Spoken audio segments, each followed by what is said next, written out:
चलिए जी शुरू करते हैं। बहुत इंपॉर्टेंट टॉपिक जिसमें से एग्जाम में क्वेश्चंस आने की संभावना हमेशा बनी रहती है, that is doctrine of indoor management and doctrine of constructive notice. समझो किन चिड़ियाओं का नाम है ये। Sir, doctrine of constructive notice आपको आता है? डॉक्ट्रिन क्या होती है sir? Doctrine is established principle of law, जिसे अपने को अब चैलेंज करने की जरूरत नहीं है, ये इतना एस्टैब्लिश्ड है। डॉक्ट्रिन ऑफ इंडोर मैनेजमेंट को समझने के लिए पहले आपको पता होना चाहिए कि डॉक्ट्रिन ऑफ कंस्ट्रक्टिव नोटिस क्या होती है। और ये मैं आपको ओवर द टाइम, जैसे जैसे अपन ने अपना कंपनीज एक्ट का मॉड्यूल आगे बढ़ाया है, मैंने आपको डॉक्ट्रिन ऑफ ये कंस्ट्रक्टिव नोटिस ऑलरेडी कवर करा दिया है। क्या है doctrine of constructive notice? Doctrine of constructive notice says that number one, there are certain public documents of any company, for example MOA, for example AOA। कोई भी company जब resolutions पास करती है अपनी जनरल मीटिंग में, कोई भी कंपनी जब अपनी जनरल मीटिंग में रेजोल्यूशंस पास करती हैं, तो उसमें से कुछ स्पेशल रेजोल्यूशंस होते हैं, कुछ ऑर्डिनरी रेजोल्यूशंस होते हैं। तो सर, स्पेशल रेजोल्यूशंस भी पब्लिक डॉक्यूमेंट्स होते हैं। स्पेशल रेजोल्यूशंस भी पब्लिक डॉक्यूमेंट्स होते हैं। पब्लिक डॉक्यूमेंट्स का मतलब which are open for inspection by public, यानी कि पब्लिक को उनका एक्सेस मिल सकता है। इसी तरीके से एक और देखो, जब कंपनी फॉर्म हो जाती है तो कंपनी को कैसा सर्टिफिकेट मिलता है भाई? कौन सा सर्टिफिकेट मिलता है जब कंपनी फॉर्म हो जाती है? Certificate of incorporation upon registration. क्या मिलता है? Certificate of incorporation. क्या रे, याद नहीं है क्या? कंपनी जिस दिन फॉर्म हो जाती है उस दिन सर्टिफिकेट ऑफ इनकॉर्पोरेशन दिया जाता है। तो सर, ये भी एक पब्लिक डॉक्यूमेंट है। देखो, खड़े खड़े चार वेराइटी ऑफ पब्लिक डॉक्यूमेंट्स मैंने आपको बता दिए। MOA, AOA, certificate of incorporation, then special resolutions, not general resolutions but special resolutions. ठीक है? तो सर, ये जो है, ये कंपनी के फॉर एग्जांपल पब्लिक डॉक्यूमेंट्स हैं जो कि available for inspection by public हैं। पब्लिक को इनके बारे में नॉलेज होना चाहिए, जो भी कंपनी के साथ में डील करने आना चाह रहे हैं। तो doctrine of constructive notice says that whomsoever person is coming to deal with the company is presumed, उस प्रिज्यूम कर लिया जाता है कि वो कंपनी के पब्लिक डॉक्यूमेंट्स को पढ़ के आया है। He is presumed that, it is presume that वो कंपनी के मिस्टर एक्स कंपनी के पब्लिक डॉक्यूमेंट्स को पढ़ के और नॉलेज लेके आया है कि कंपनी क्या है, कंपनी कैसे काम कर सकती है, कंपनी का इंटरनल वर्किंग कैसे चलेगा, कंपनी का सर्टिफिकेट ऑफ इनकॉर्पोरेशन में क्या है, कंपनी ने स्पेशल रेजोल्यूशन जो भी पास किए हैं वो किस बारे में है। तो सर, वो जो भी बंदा कंपनी से डील करने आ रहा है, इट इज कंस्ट्रक्टेड और it is presumed that he is having the notice of the facts whatever is written in the public documents of that company। वो कंपनी के पब्लिक डॉक्यूमेंट्स में क्या दिया हुआ है वो उसकी नॉलेज लेके आया है, उसको पढ़ के आया है। This is what is doctrine of constructive notice. क्या तुमको डॉक्ट्रिन ऑफ कंस्ट्रक्टिव नोटिस समझ में आई? बोलिए। समझा हुआ है, कोई बड़ी बात नहीं है। प्लस इसमें एक बात और है डॉक्ट्रिन ऑफ कंस्ट्रक्टिव नोटिस में, कि सर न केवल उसे पता है, न केवल वो पढ़ के आया है, प्लस उसने उन पब्लिक डॉक्यूमेंट्स को उनके करेक्ट पर्सपेक्टिव में समझ के आया है। पब्लिक डॉक्यूमेंट्स को उनके सही जो भी मीनिंग है उसमें समझ के आया है, जो वो एक्चुअली कम्युनिकेट करना चाह रहे हैं। सर, ये क्या बात है, आइए समझाता हूं। सर देखो, लॉ जो होता है ना, law is all about interpretation. Law is all about interpretation. Interpretation मतलब कि सर अपन उसको पढ़ के, लॉ को पढ़ के कैसे उसका मीनिंग निकालते हैं। लॉ को पढ़ के अपन कैसे उसको इंटरप्रेट करते हैं, कैसे उसका मीनिंग निकालते हैं। आप लोग जानते हो ट्रांसलेटर्स होते हैं जो एक लैंग्वेज से दूसरी लैंग्वेज में चीजों को ट्रांसलेट करते हैं। फॉर एग्जाम्पल, किसी को फ्रेंच का नॉलेज है तो फिर उसकी मार्केट वैल्यू, आपके यहाँ पर स्कूलों में फ्रेंच पढ़ाई जाती है, एज एन ऑप्शनल पढ़ाई जाती होगी मेरी समझ से। तो फ्रेंच को इंग्लिश में, इंग्लिश को फ्रेंच में, फ्रेंच को जर्मन में, जर्मन को फ्रेंच में, सर ट्रांसलेटर ही तो ट्रांसलेट करता है, ठीक है। या फिर इंटरप्रेटर ही तो यहां से सुनता है और उसको मतलब इंटरप्रेट करता है इस वाले आदमी को, और जर्मन वाला जो होता है वो जो भी बोलता है उसको इंटरप्रेटर समझता है और फिर इंटरप्रेट करता है फ्रेंच लैंग्वेज में। तो सर इंटरप्रेटर क्या समझा है उस पे भी तो डिपेंड करता है, उसने किस तरीके से इंटरप्रेट किया है। उससे इन दो दोस्तों, इन दो लोगों में दोस्ती भी हो सकती है और दुश्मनी भी हो सकती है, कि यदि उसने गलत इंटरप्रिटेशन दे दिया तो पूरा का पूरा ये दोनों लड़ने आ जाएंगे, और उसने यदि सही इंटरप्रिटेशन किया तो बात अच्छी बन जाएगी। तो सर आप मतलब एक ही लाइन के दो अलग अलग इंटरप्रिटेशंस मतलब निकालने पॉसिबल होते हैं। तो लॉ में क्या है, अब जैसे वकील हुए या फिर चार्टर्ड अकाउंटेंट हुए, वो क्या करते हैं, लॉ को पढ़ के उसको अपने क्लाइंट के हिसाब से, क्लाइंट के फेवर में लॉ को इंटरप्रेट करने की कोशिश करते हैं, जज के हाँ। किसी के भी सामने। यस और नो? मैं क्या कहना चाह रहा हूं वो समझ में आया आपको? ठीक है। रिया कुछ बोलना चाह रही थी? नहीं सर, मेरा सिर्फ नेट गया था तो ओके, लॉग आउट हो गया। No problem. आपको एक एग्जाम्पल के लिए बताता हूं। आफ्टर द इंडिपेंडेंस, जब भारत आजाद हुआ, तो नाइन मतलब after that there was a lawyer by the name of mister Nana Palkhivala. Mister Nana Palkhivala कौन, सुप्रीम कोर्ट में कई बार तो क्या होता है, सिंगल जज की बेंच बैठती है, कई बार तीन जजेस की बेंच बैठती है, कई बार पांच की बैठती है, कई बार सात की बैठती है, मतलब सात जने मिलके और उसको सुन रहे हैं। ठीक है, जैसे फॉर एग्जाम्पल ये राम मंदिर बनाने के केस की जो सुनवाई हुई थी उसमें बहुत सारे जजेस एक साथ बैठे थे। तो ये कितने जजों की बेंच है, मान लो फॉर एग्जाम्पल सेवन जजेस या फाइव जजेस की बेंच थी।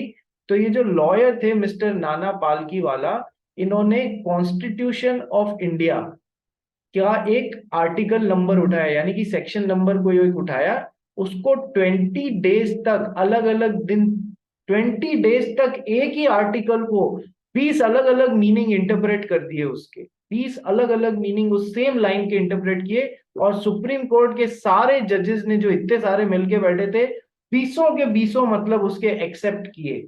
यानी कि ये कितना इंपॉर्टेंट मैटर है कि आप लॉ को पढ़ के उसको कैसे समझते हो। ठीक है। तो अब मैं आपको क्या बोलना चाह रहा हूं कि डॉक्ट्रिन ऑफ कंस्ट्रक्टिव नोटिस क्या बोलता है, कि सर न केवल कोई बंदा जो कंपनी के साथ में डील करने आ रहा है, न केवल इसने कंपनी के पब्लिक डॉक्यूमेंट्स को पढ़ लिया है, वो सब पढ़ के आया है, नहीं भी पढ़ के आया होगा तो हम ये मान सकते हैं कि ये पढ़ के प्लस उसको उनके ट्रू पर्सपेक्टिव में, सही पर्सपेक्टिव में जो वो इंटरप्रेट करना चाह रहे हैं, ट्रू पर्सपेक्टिव में समझ के आया है। ठीक है। आप नहीं पढ़ के आए, आपकी बुद्धि भ्रष्ट हुई है, आपको पढ़ के आना चाहिए था कि ये कंपनी क्या कर सकती है। आप नहीं भी पढ़ के आए तो भी डॉक्ट्रिन ऑफ कंस्ट्रक्टिव नोटिस बोलता है हम ये मान के चल सकते हैं कि आप पढ़ के आए हैं, हम कंस्ट्रक्ट कर सकते हैं कि आपको नोटिस है कि कंपनी के पब्लिक डॉक्यूमेंट्स में क्या लिखा हुआ है। प्लस न केवल पढ़ के आए हो, आप उन्हें उनके ट्रू पर्सपेक्टिव में समझ के भी आए हो, वो जो चीज समझाना चाहते हैं वो आप समझ के आए हो। This is what is doctrine of constructive notice. And I don't need to tell you again that public documents जो होते हैं वो रजिस्ट्रार ऑफ कंपनीज के साथ में नॉमिनल फीस भर के आप उनको देख सकते हो, इंस्पेक्ट कर सकते हो, आप उनकी कॉपीज डिमांड कर सकते हो। तो आप ये बहाना नहीं मार सकते मिस्टर एक्स, ये बहाना नहीं मार सकते मुझे कंपनी का एमओए कहाँ से मिलेगा, मुझे कंपनी का एओए कहाँ से मिलेगा। आरओसी के पास जाओ, इस कंपनी का डिटेल मांगो, पैसा भरो, देगा तुमको। ठीक है। डॉक्ट्रिन ऑफ कंस्ट्रक्टिव नोटिस समझ में आया या नहीं आया? हैव यू ऑल अंडरस्टूड क्या क्या बातें बोलता है? बाहर के आदमी को पढ़ के आना चाहिए, हम ये प्रिज्यूम करके चल सकते हैं कि उसको नोटिस है कंपनी के पब्लिक डॉक्यूमेंट्स में क्या लिखा हुआ है। आप नहीं भी पढ़ के आए हो तो भी हम ये मान के चल सकते हैं कि आपको, आप पढ़ के आए हो, न केवल आप पढ़ के आए हो पर आपने उनको उसके सही पर्सपेक्टिव में भी समझा है, अपने खुद के हिसाब से उसका मतलब लगाने की कोशिश नहीं की है। जो वो सही में समझा रहे हैं उनको आप उस मीनिंग में समझ के आए। Doctrine of constructive notice is done. Are you all getting it? पढ़ना स्टार्ट करेंगे, लेकिन एक बार मैं पहले समझा देता हूं what is doctrine of constructive notice and doctrine what is doctrine of indoor management. आइए अब सेकेंड डॉक्ट्रिन की तरफ चलते हैं, doctrine of indoor management. Indoor में एक वर्ड आ रहा है ना, डोर, दरवाजा, ठीक है। कंपनी के पब्लिक डॉक्यूमेंट्स तो पब्लिक में अवेलेबल हैं, इंस्पेक्ट कर लो, पढ़ लो, कॉपी ले लो, समझ लो। पब्लिक डॉक्यूमेंट्स के लिए तो हम ये सब कर सकते हैं, लेकिन कंपनी के जो पब्लिक डॉक्यूमेंट्स नहीं है, क्लोज्ड डोर्स के बिहाइंड जो काम हो रहा है, क्या वो एक आउटसाइडर को पता पड़ सकता है? क्या वो एक आउटसाइडर को पता पड़ सकता है? नहीं पता पड़ सकता। बात समझ में आ गई? ये जस्ट अपोजिट है, दोनों एक दूसरे की अपोजिट डॉक्ट्रिन्स हैं। कंपनी के पब्लिक डॉक्यूमेंट्स में क्या लिखा हुआ है ये तो मेरी ड्यूटी है पढ़ के आने का, लेकिन कंपनी के क्लोज्ड डोर्स के बिहाइंड क्या चल रहा है ये बाहर का आदमी को पता नहीं लग सकता है। ठीक है, तो डॉक्ट्रिन ऑफ इंडोर मैनेजमेंट बोलता है जो भी जानकारी पब्लिक डोमेन में नहीं है, जो भी कंपनी की जानकारी पब्लिक डोमेन में नहीं है, जो कंपनी के क्लोज्ड डोर्स के पीछे चल रही है, उनके लिए आउटसाइडर मिस्टर एक्स ये मान के चल सकते हैं कि कंपनी के अंदर सब कुछ सारे रूल्स एंड रेगुलेशंस फॉलो करते हुए, सारे रूल्स एंड रेगुलेशंस फॉलो करते हुए कंपनी ने वो काम बिल्कुल सही तरीके से कर लिया होगा, आउटसाइडर ये मान के चल सकता है। यानी डॉक्ट्रिन ऑफ इंडोर मैनेजमेंट किसके फायदे की बात कर रही है? आउटसाइडर के फायदे की बात कर रही है ना, या नहीं कर रही है? और डॉक्ट्रिन ऑफ कंस्ट्रक्टिव नोटिस किसके फायदे की बात कर रही है? कंपनी के फायदे की बात कर रही है या नहीं कर रही है? अब समझ में आया? बोलो यस और नो। जैसे कि कंपनी ने कोई ऑर्डिनरी रेजोल्यूशन पास किया, सर ऑर्डिनरी रेजोल्यूशन को कभी भी आरओसी के साथ में फाइल करने की जरूरत नहीं, तो अब बाहर वाला ये मान के चल सकता है ना कि जिस तरीके से कंपनी ने ऑर्डिनरी रेजोल्यूशन पास करना होगा वो पास करके चल लिया होगा, उसको फिक्र करने की कोई जरूरत नहीं है। बात समझ में आई? मान लो आर्टिकल ऑफ एसोसिएशन किसी कंपनी का है, वो बोलता है, देखो बहुत ध्यान से समझना है बच्चों, मान लो कोई कंपनी का आर्टिकल ऑफ एसोसिएशन बोलता है कि कंपनी के डायरेक्टर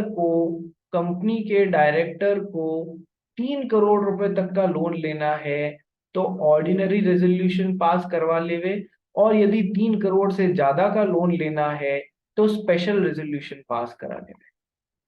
ठीक है, तो कंपनी यदि किसी बैंक के पास में 4 करोड़ रुपए तक का लोन मांगने जा रही है, तो क्या बैंक की ड्यूटी बनती है या नहीं बनती है कि पहले स्पेशल रेजोल्यूशन चेक कर ले वे फिर ही 4 करोड़ रुपए का लोन सैंक्शन करे, अदरवाइज नहीं करे?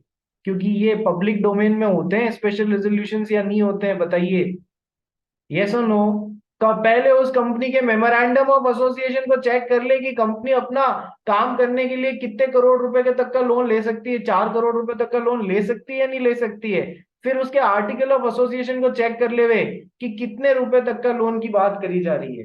तो सर 3 करोड़ रुपए तक के लोन के लिए ऑर्डिनरी रेजोल्यूशन है, मान लो ये कंपनी 3 करोड़ रुपए तक का लोन लेने के लिए बैंक के पास में आई, तो क्या बैंक ये मान के नहीं चल सकता कि उसने 3 करोड़ रुपए का ऑर्डिनरी रेजोल्यूशन पास कर लिया होगा? ऑर्डिनरी रेजोल्यूशन आरओसी के पास में जाते हैं क्या? कि सर नहीं जाते हैं। तो क्या ये बैंक मान के चल सकता है कंपनी के क्लोज डोर्स के पीछे सब कुछ ये ऑर्डिनरी रेजोल्यूशन पास हो गया होगा, मुझे फिक्र करने की कोई जरूरत नहीं है, कंपनी ने सब सारा काम सही से कर लिया होगा, ये मान के आउटसाइडर चल सकता है? वापस समझाता हूं, कुछ लोगों के चेहरे पे क्वेश्चन मार्क नजर आ रहे हैं इसलिए, ठीक है, इसीलिए वीडियो ऑन रखवाता हूँ। देव पासानी, नींद तो नहीं आ रही है तेरे को? नहीं। अरे रोज तेरे से ही पूछता हूँ यार, क्या करूँ, गर्ल से पूछूं अच्छा नहीं लगता है, तेरे से पूछ लेता हूँ। ठीक है, गर्ल्स अपने आप समझ जाया करो, नींद नहीं आनी चाहिए। ठीक है, नेक्स्ट सर देखो, मैंने क्या कहा, डॉक्ट्रिन ऑफ कंस्ट्रक्टिव, वापस 1-2 मिनट लगा के पूरे कंसेप्ट को समझो, एग्जाम में क्वेश्चन आ जाएगा ना तो अपना भला हो जाएगा। डॉक्ट्रिन ऑफ कंस्ट्रक्टिव नोटिस बोलता है कि सर कंपनी के कुछ पब्लिक डॉक्यूमेंट्स होते हैं, तो कोई भी आउटसाइडर यदि कंपनी से डील करने आ रहा है तो उसकी ड्यूटी बनती है कि वो इन पब्लिक डॉक्यूमेंट्स को पढ़ के फिर ही कंपनी के साथ में एग्रीमेंट बनाए या कोई डीलिंग करे। This is what is doctrine of constructive notice. कि सर पब्लिक डॉक्यूमेंट्स मेरे को मिलेंगे कहां से? अरे आरओसी के पास में फीस भरना, सब मिलेंगे। ठीक है सर। ना केवल वो उन डॉक्यूमेंट्स को आपने नहीं भी पढ़ा है आउटसाइडर ने, तो भी ये माना जा सकता है कोर्ट के द्वारा या लोगों के द्वारा कि आप पढ़ के आए, हम तो मान के ही चलेंगे। और तीसरी बात, न केवल आप पढ़ के आए हैं, प्लस हम तो यहां तक मान सकते हैं कि आप उनको उनके ट्रू पर्सपेक्टिव में करेक्ट जो वो समझाना चाह रहे हैं वो समझ उसी तरीके से समझ के आए हैं। ठीक है, this is what is doctrine of constructive notice. Doctrine of constructive notice talks about benefit of company, company के फायदे की बात करती है, क्योंकि इसने ऐसा कोई एग्रीमेंट कंपनी के साथ में बना लिया जो कि एमओए के ऑब्जेक्ट क्लॉज के बाहर था, तो कंपनी के ऊपर उसको लागू नहीं करा पाएगा। इतना तो अपन जानते हैं, हो गया clear. Doctrine of constructive notice पढ़ के आना है। ठीक है। Doctrine of indoor management, indoor management क्या बोलता है? अब ये आउटसाइडर के फायदे की बात करता है। ये क्या बोलता है कि कुछ डॉक्यूमेंट्स तो बाकायदा पब्लिक डॉक्यूमेंट्स होते हैं, वो तो उसको पढ़ के आना चाहिए, ये ऊपर हम पढ़ के आए। लेकिन कुछ ऐसी भी बातें होती है जिनका पब्लिक डोमेन में कोई इंफॉर्मेशन अवेलेबल नहीं है कि वो सही में प्रोसीजर से काम किया गया नहीं किया गया।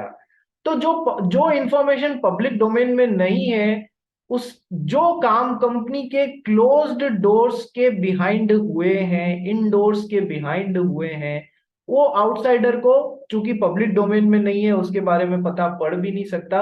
ना इसे चिंता करने की जरूरत है कि सही में कंपनी ने अंदर वो काम किया है या नहीं किया है, ना तो हमें पता पड़ सकता है, ना हमें चिंता करने की जरूरत है। हम तो ये मान के चल सकते हैं कि कंपनी ने वो काम पूरे रूल्स रेगुलेशंस फॉलो करते हुए कर लिया होगा।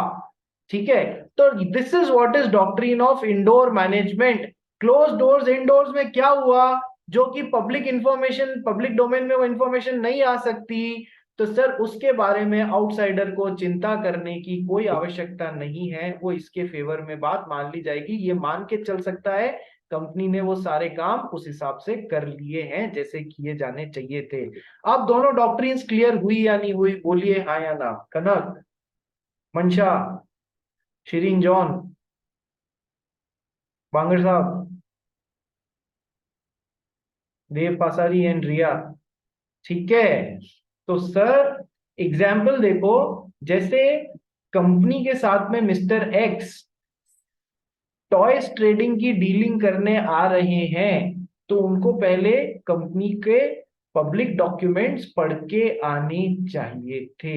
ये नहीं पढ़ के आ रहे हैं, कंपनी के ऑब्जेक्ट क्लॉज में लिखा हुआ है सीमेंट ट्रेडिंग और इन्होंने टॉयज ट्रेडिंग का बना लिया। Sir doctrine of constructive notice के हिसाब से इनको पढ़ के आना चाहिए था, ये नहीं पढ़ के आए तो प्रॉब्लम है। ये तो वॉइड एग्रीमेंट हो गया और कोर्ट में इसे एनफोर्स नहीं कराया जा सकता, बल्ले बल्ले हो जाएगी आपकी। चलिए, ये तो हमने एग्जाम्पल कंस्ट्रक्टिव नोटिस का पहले भी देखा हुआ।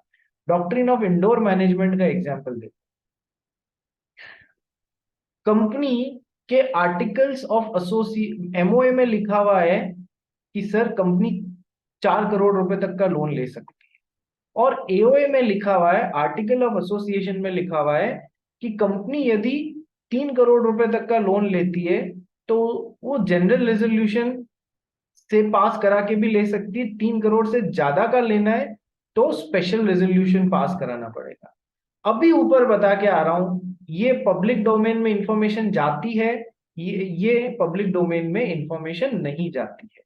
मान लो कंपनी को 2.5 करोड़ रुपए के लोन की जरूरत पड़ी, तो कैसा रेजोल्यूशन पास करेंगे? आर्टिकल ऑफ एसोसिएशन में क्या लिखा हुआ है, कैसा रेजोल्यूशन पास करेंगे? कि सर जनरल रेजोल्यूशन पास करेंगे। ठीक है।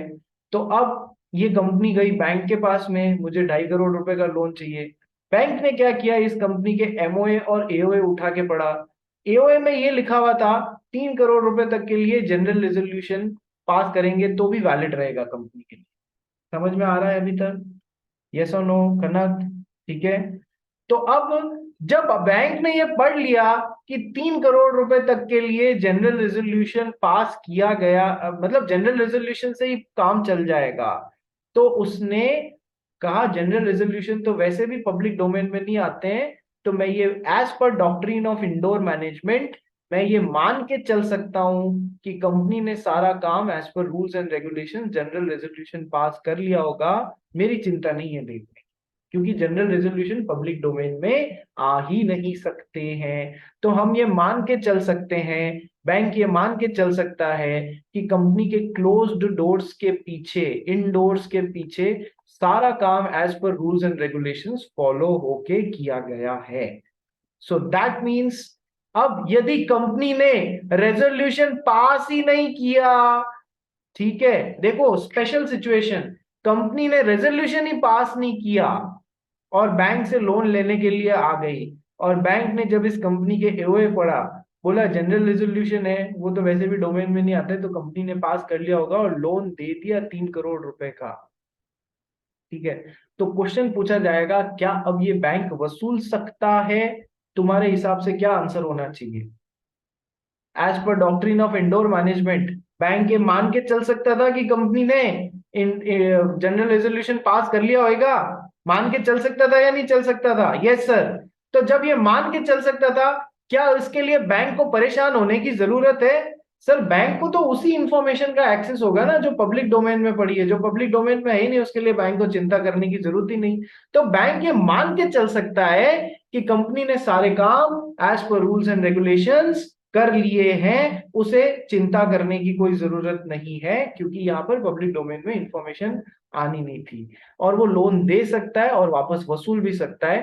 कंपनी कल को बोले देखो आर्टिकल ऑफ एसोसिएशन में लिखा था कि मुझे जनरल रेजोल्यूशन पास करना चाहिए था, मैंने तो किया ही नहीं, तो ये तो गलत लोन हो गया, अब मैं तेरे को वापस नहीं चुकाऊंगी।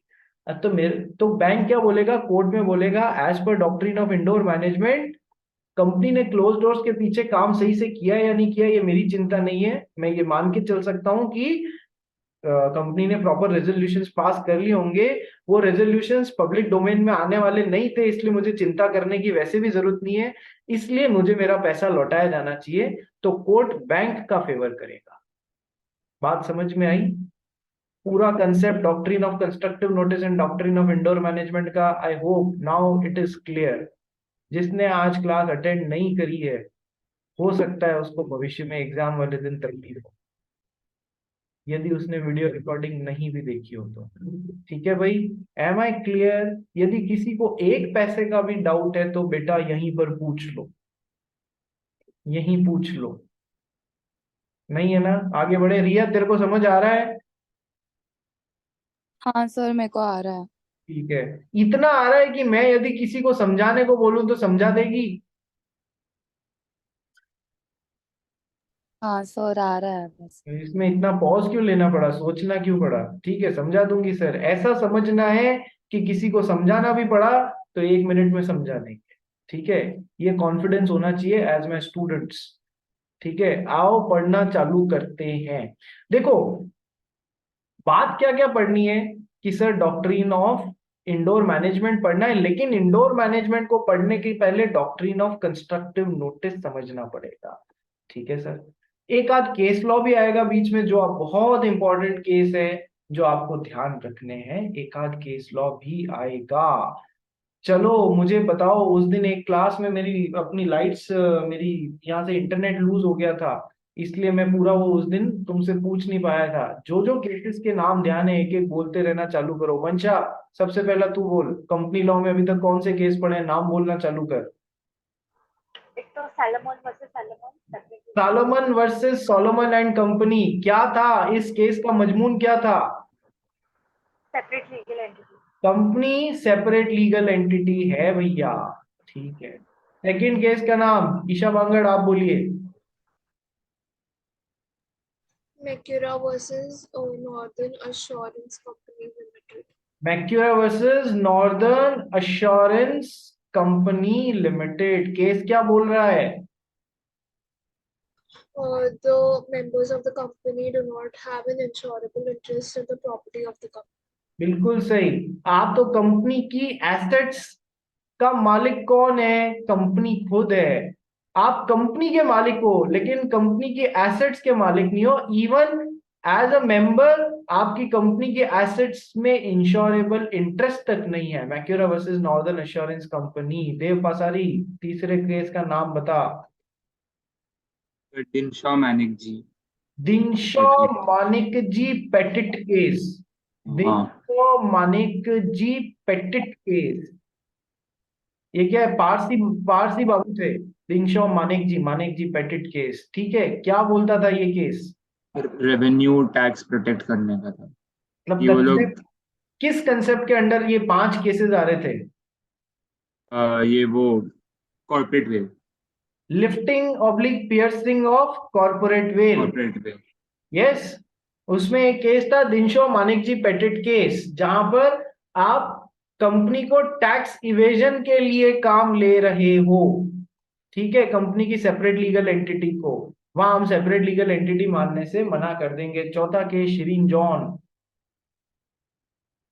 Daimler Company versus Continental Tire. ये सब लिख लो, मैं मेरे लिए नहीं करा रहा हूँ, मैं तुम्हारे लिए करा रहा हूँ। हाँ, एक जगह लिखे में होने चाहिए, इतनी बुद्धि तुम में भी होनी चाहिए।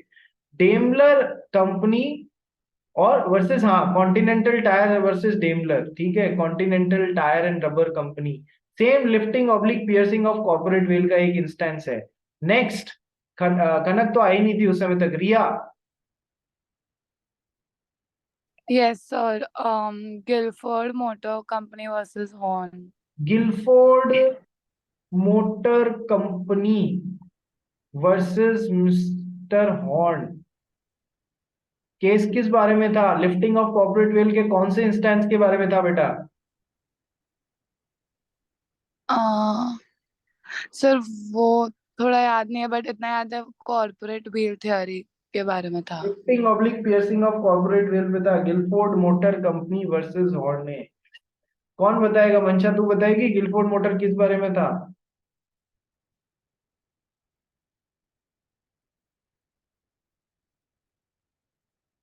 नहीं ध्यान। शिरीन जॉन। फ्रॉड के लिए सब बनाया कंपनी। फ्रॉड के लिए। Company was formed for fraudulent purposes. चलो नेक्स्ट।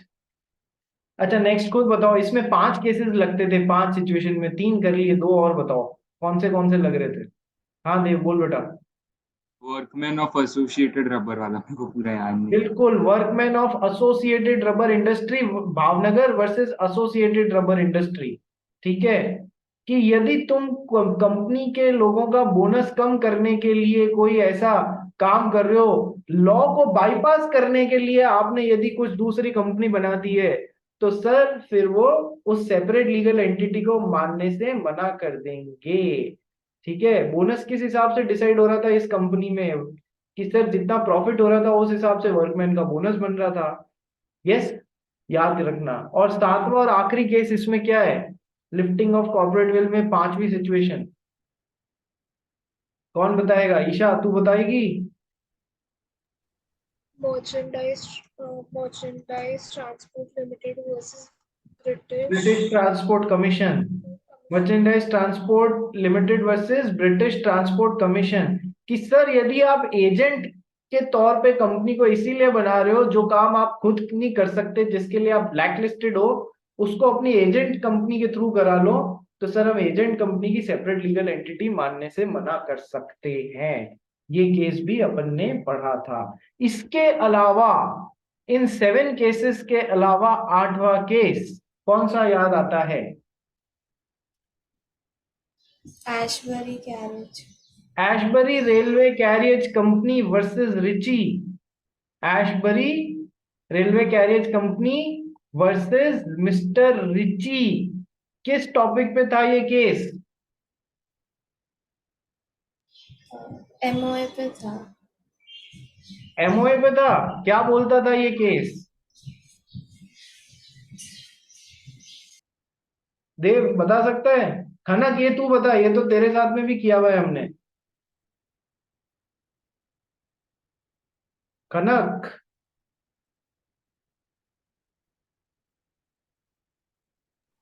हाँ सर। Ashbury railway carriage company versus Riche case, एक या दो लाइन में बता क्या बोलता है।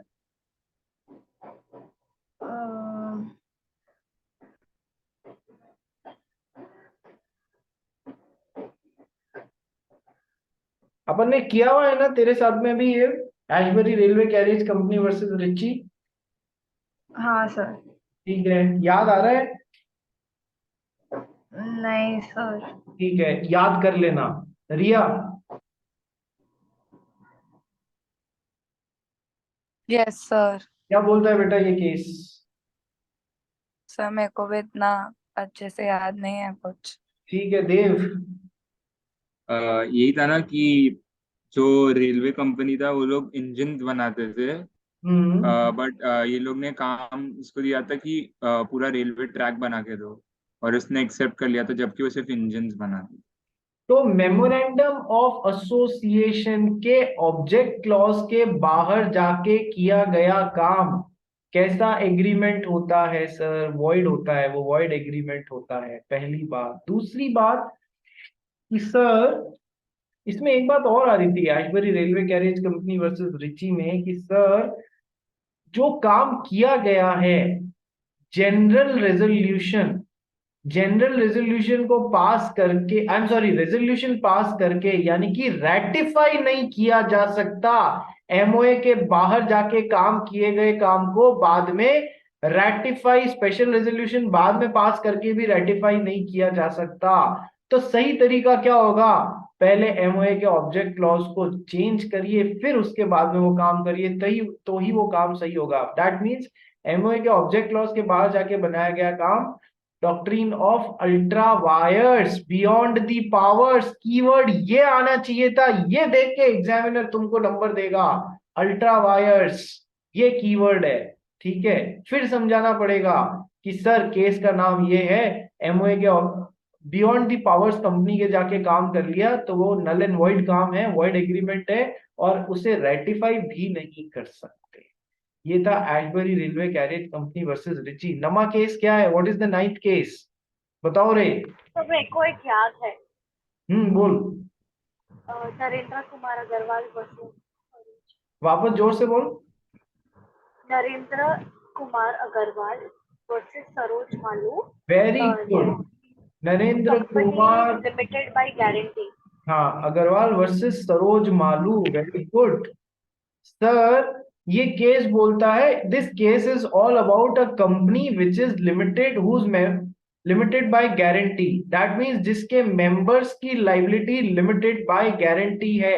ये केस बोलता है, नरेंद्र कुमार अग्रवाल वर्सेस सरोज मालू केस बोलता है, a company whose members liability is limited by guarantee is on a different footing than a company whose members liability is limited by shares।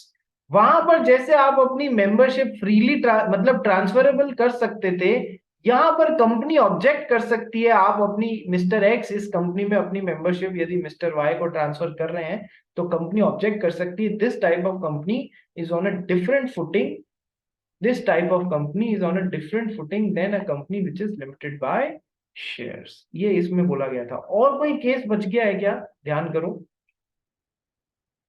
कितने सारे केसेस अपन ने पढ़ लिए हैं, कितने सारे केसेस पढ़ लिए हैं। कम केसेस दो एक्ट्स में ज्यादा है, एक तो कंपनीज एक्ट में और दूसरा Indian contract act. Companies act में और कॉन्ट्रैक्ट एक्ट में केसेस ज्यादा हैं। कंपनीज एक्ट के तो करीब करीब कर लिए, एक दो और करेंगे अपन, ठीक है। तो sir doctrine of constructive notice और डॉक्ट्रिन ऑफ इंडोर मैनेजमेंट में बहुत शानदार केस है, लैंडमार्क केस है, एक तो ये करना पड़ेगा। फिर अपने को क्या करना पड़ेगा, डॉक्ट्रिन ऑफ इंडोर मैनेजमेंट के भी एक्सेप्शंस हैं, जहां पर डॉक्ट्रिन ऑफ इंडोर मैनेजमेंट का आउटसाइडर फायदा नहीं उठा पाएगा। ऐसी तीन सिचुएशंस हैं जो हम लोग को पढ़नी रहेगी, 1, 2 एंड 3। तो सर इनमें भी सब में कुछ कुछ केसेस लग रहे हैं, जो इम्पोर्टेंट है वो मैं आपको करा दूंगा। तो अभी 3 केसेस 4 केसेस और आने वाले हैं, टोटल 14-15 केसेस आपको कंपनीज एक्ट में याद रखने के हैं।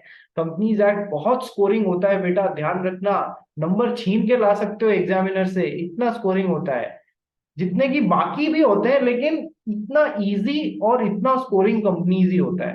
ठीक है, तो आप सब लोग अब एक काम करो कि एक सेकंड फटाफट आप है ना उस पे रिज्वाइन कर लो, ठीक है, और सेम लिंक पे फिर अपन कर